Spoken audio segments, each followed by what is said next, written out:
ಇದು ಇದು ನೇರವಾಗಿ ಒಂದು ಯಾವುದೋ ಆಯುಧದಲ್ಲಿ ಅಥವಾ ವಿಷ ಕೊಟ್ಟು ಅಥವಾ ಯಾರೋ ಹೊಡೆದು ಸಾಯಿಸೋದಿದೆಯಲ್ಲ, ಅದು ಒಂದು ರೀತಿ ಕೊಲೆ, ಇದು ಒಂದು ರೀತಿ ಕೊಲೆ. ಇದು ನಿಜವಾಗಲೂ ಕೊಲೆ. ಇದಕ್ಕೆ ಬರೀ 4 ಜನ ಯಾರೋ ಇಂಜಿನಿಯರ್ಗಳು ಯಾರೋ ಅದಲ್ಲ ಜವಾಬ್ದಾರಿ, ಸಂಪೂರ್ಣ ಸರ್ಕಾರ ಜವಾಬ್ದಾರಿ. ಸಂಪೂರ್ಣ ಸರ್ಕಾರ ಇವತ್ತು ರಾಜೀನಾಮೆ ಕೊಡಬೇಕಾಗಿತ್ತು. ಕೊಟ್ಟಿದ್ದು ನಿಜವಲ್ಲವೋ? ಕೊಟ್ಟಿದ್ರೆ ಅವರಿಗೆ ಗೌರವ ಜಾಸ್ತಿ ಆಗ್ತಾ ಇತ್ತು. ಯಾರು ರಾಜೀನಾಮೆ ಕೊಟ್ಟಿಲ್ಲ.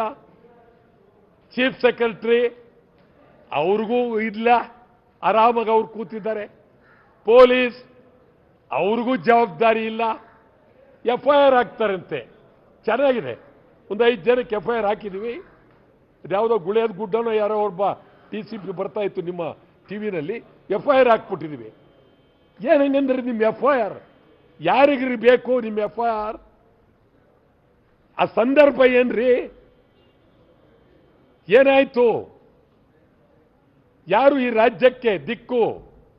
ಯಾರು ದಿವಾಳಿ? ವಿರೋಧ ಪಕ್ಷ ಸತ್ವಾಗಿದೆ, ಆಡಳಿತ ಪಕ್ಷ ಸತ್ವಾಗಿದೆ. ಏನಣೆ ಬರೀ ಇದಕ್ಕೆ ಯಾರು ಕೇಳುವರಿಲ್ವೇ? ಪಾರ್ಲಿಮೆಂಟ್ ಸದಸ್ಯರು.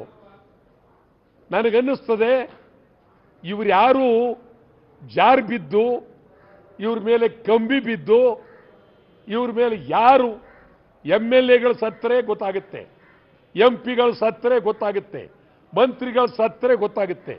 ಬಹಳ ಅನ್ಯಾಯ. ನಿಜವಾಗಲೂ ಇದನ್ನ ಉನ್ನತ ಮಟ್ಟದ ತನಿಖೆ ಆಗಬೇಕು.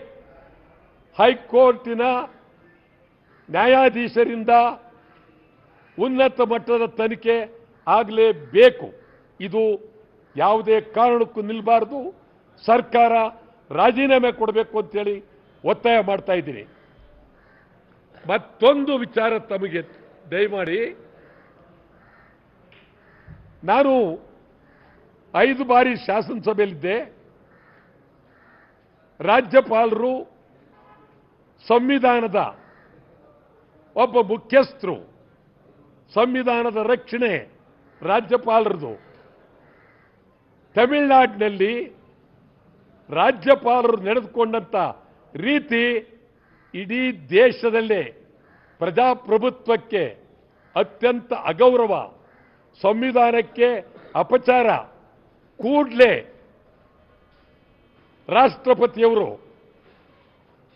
ರವಿ ರಾಜ್ಯಪಾಲರನ್ನ ವಜಾ ಮಾಡಲೇಬೇಕು. ಆಗ ಪ್ರಜಾತಂತ್ರ ವ್ಯವಸ್ಥೆಗೆ ಗೌರವ ಬರುತ್ತೆ, ಸಂವಿಧಾನಕ್ಕೆ ಗೌರವ ಬರುತ್ತೆ.